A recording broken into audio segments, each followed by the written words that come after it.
All right, guys, so around this time last year, actually around September last year, I entered my doctorate in Chinese medicine. So I jumped right from working a full-time job, or at that time I'd gone into my business full-time, and now into full-time medical school while running a business. And the reason for me continuing to do both is because I already had a business and I wanted to graduate as close to debt-free as possible. So I came in gung-ho, guns blazing, saying that I was going to pay off all my debt.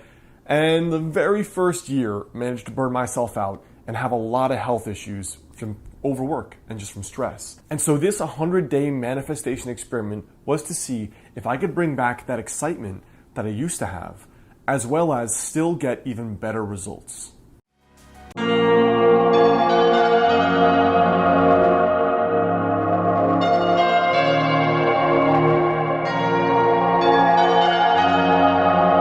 What's up, guys? Alex Heyne here, author of the book Master the Day. So I talked to a friend around this time when I was trying to figure out, what do I do next? Do I start a new business? Do I just kind of run the current one, kind of half-half, not really that excited?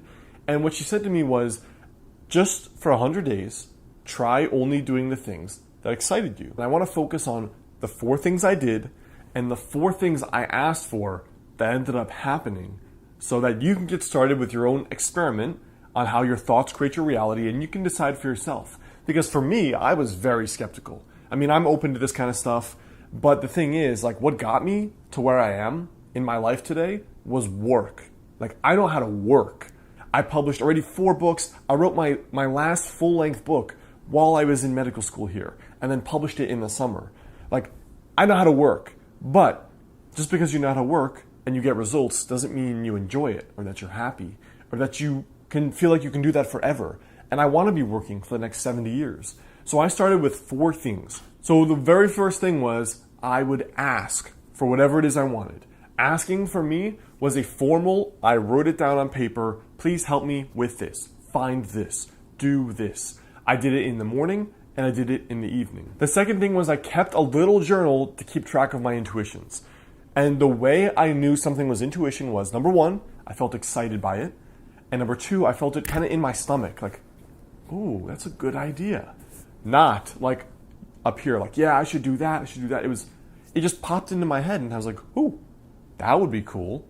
That's the way I knew that something was intuition. And I tracked these little intuitions because they were very easy to miss. And I put them into a little journal, the one I've shared in a previous video, and I just would track, these are all the intuitions, these are the things I need to act on. The third thing I did was I surrendered. Any negative emotion, stress, fear, anxiety, comparison, issues with self-worth, I surrendered. Meaning I would say in my head, I surrender. I let go. I'm so agitated because I'm going to fail this exam. Okay. Maybe I will. That's it. Surrender. Let go. I don't know what's going to happen. What if my business fails because I can't perform in medical school and in my business? Okay. It could happen. Surrender. Let it go. What if this girl says that person says that? Surrender. Let it go. That was the third thing I did. So internally, I was clear of any negative emotions day to day. And then the last thing was that I only did the things in my business and as best I could in my life that excited me. That's it. The way you determine excitement was in my body. That's how I determined if it was exciting. Not, I should do this. It was, yeah, let's do it. All right? Everyone knows the feeling of excitement. Now, I wanted to do this not only to feel better, to feel more excited about my life, but also I wanted to see if I could get better results in my business and feel excited. So I wrote down 4 goals, 4 things that I was working on coming true. The first thing was that I wanted to make an extra $1,000 a month in my business to really provide more financial security and to pay off my medical debt. I wanted to start on Instagram, even though I was really resistant and didn't really like it. I wanted a strategy that did not take a lot of time, that I enjoyed, that was basically not me doing more work. I wanted to get set up to do a TED Talk, and I wanted to come out with a Master the Day journal. All right, so the first thing was that as a business owner, the first thing I have to focus on is money.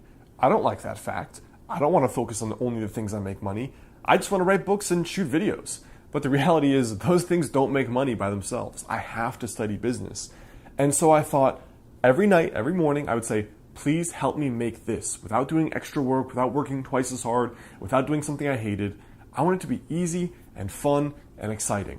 So one of the things I was pondering was with my content on YouTube here, most of my top content is personal development, but my brand, modernhealthmonk.com, is really about fitness and weight loss. That's where all my courses are related to in my coaching. So it felt like a mismatch.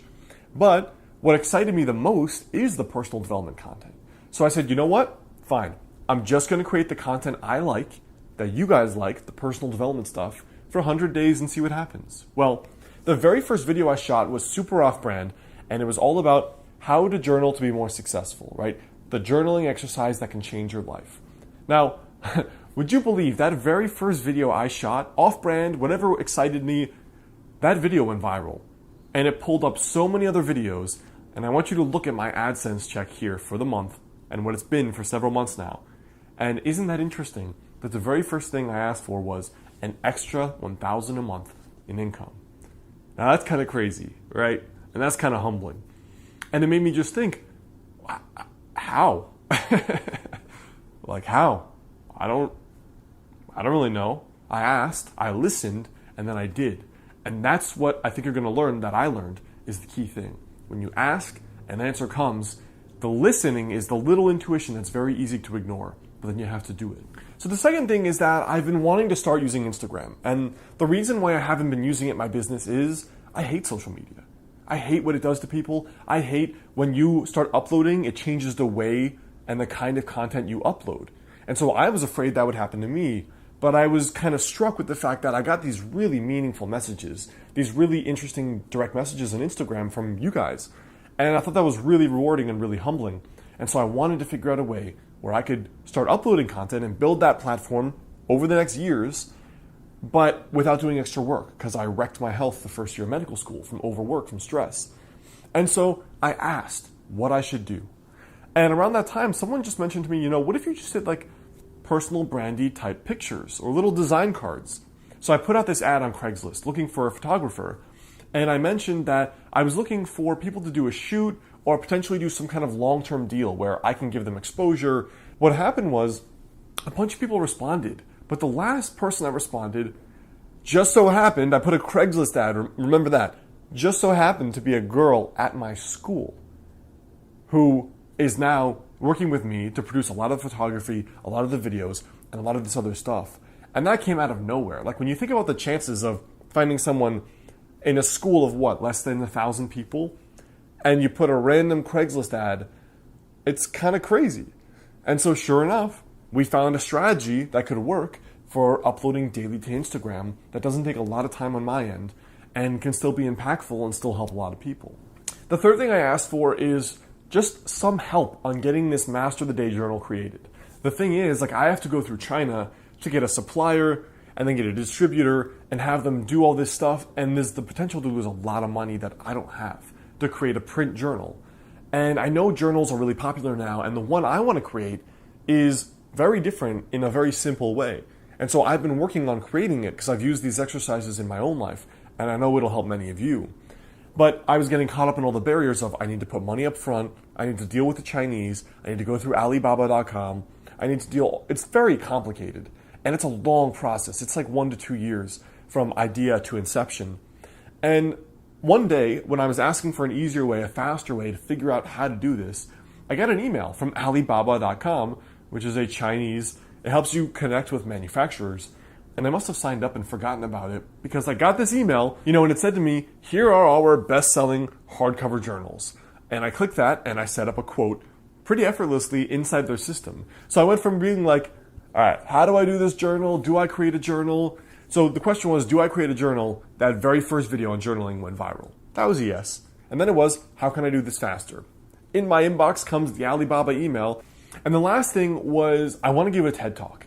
I'm not really super concerned with the time, whether it's now or in 2 years or 5 years.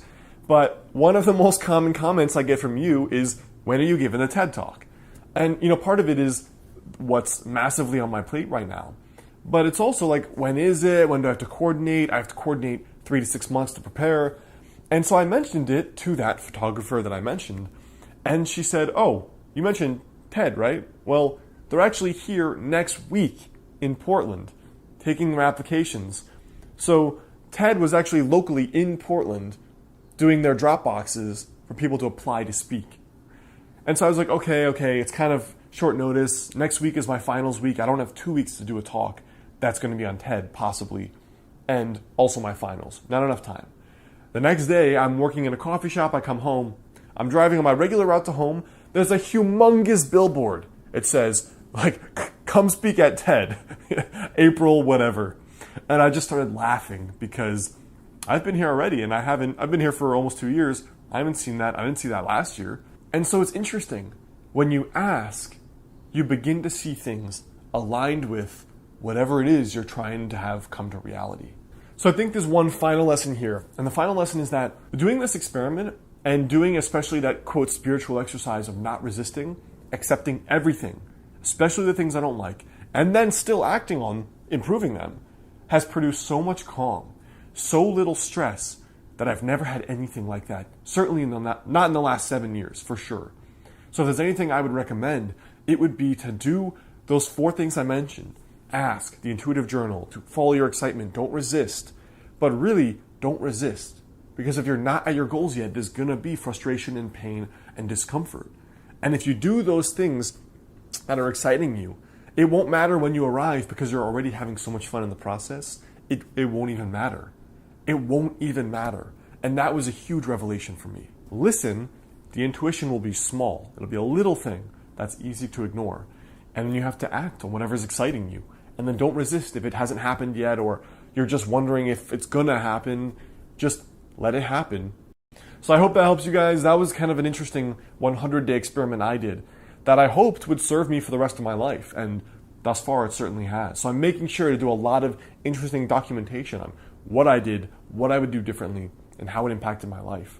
Now, before you go, I want you to leave a comment there below. Let me know for you what would be the coolest thing you can manifest, and be unrealistic.